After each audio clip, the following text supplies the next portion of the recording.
ورحمة الله وبركاته.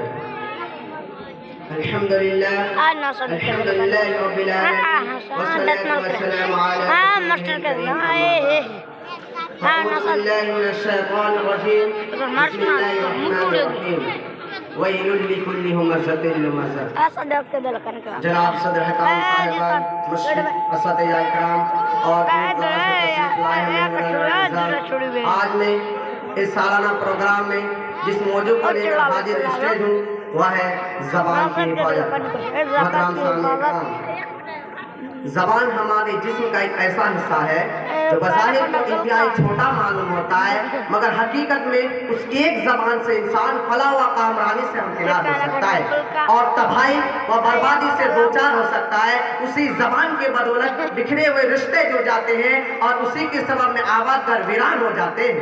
زبان کی اس کی اہمیت کے پیش نظر ہمارے شریعت میں حفاظت پر بڑا زور دیا گیا ہے، یہاں تک کہ زبان سے لعنت کرنے والوں کے اوپر قرآن مجید میں اللہ تعالیٰ بربادی کا لفظ کا استعمال کیا ہے. فرمایا وَيْلٌ لِكُلِّ هُمَزَةٍ لُمَزَةٍ. اتنا ہی نہیں، زبان کی حفاظت کو نجات سے تعبیر کیا گیا ہے. ایک مرتبہ رسول اکرم صلی اللہ علیہ وسلم کے پاس ایک صحابی آ کر عرض کرنے لگے کہ نجات حاصل کرنے کا کیا طریقہ ہے. آپ صلی اللہ علیہ وسلم نے انہیں نجات کا واحد نسخہ بتلاتے ہوئے فرمایا کہ تم اپنے زبان کو قابو میں کر لو، اسی میں تمہارے نجات ہے. ایک حدیث میں رسول اللہ صلی اللہ علیہ وسلم نے اس شخص کو جنت کی ضمانت دی ہے جو اپنے شرمگاہ اور زبان کی حفاظت کی ضمانت دے.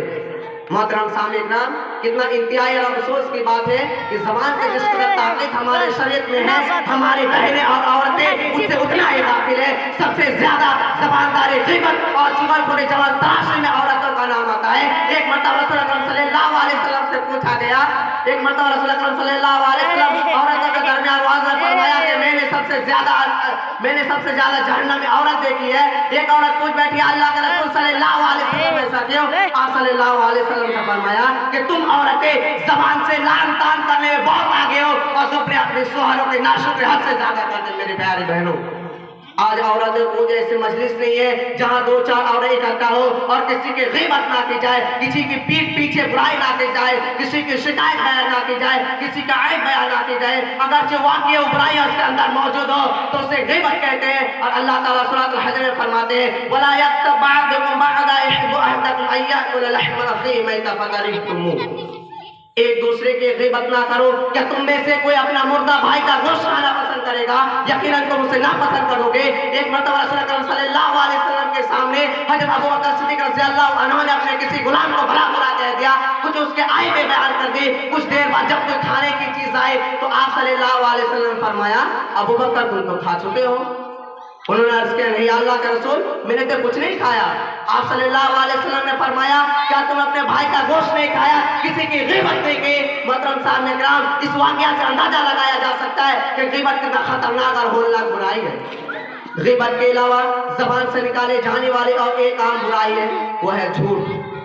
جھوٹ بولنا آج کل ہمارے معاشرے میں عام ہو چکا ہے. ایک مرتبہ اللہ کے رسول صلی اللہ علیہ وسلم سے پوچھا گیا کیا مومن بخیل ہو سکتا ہے؟ آپ نے فرمایا ہاں. پوچھا گیا کیا مومن بزدل ہو سکتا ہے؟ آپ نے فرمایا ہاں. جب پوچھا گیا کیا مومن جھوٹا ہو سکتا ہے تو آپ نے فرمایا نہیں، مومن کبھی جھوٹا نہیں ہو سکتا. ایک حدیث میں رسول اللہ صلی اللہ علیہ وسلم نے جھوٹ بولنے والوں کو جہنم کا راستہ دکھانے والا بتلایا.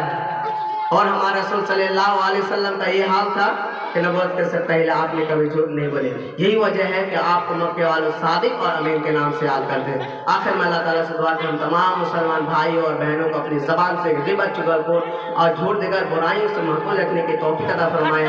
آمین. وآخر دعوانا الحمدللہ رب العالمین.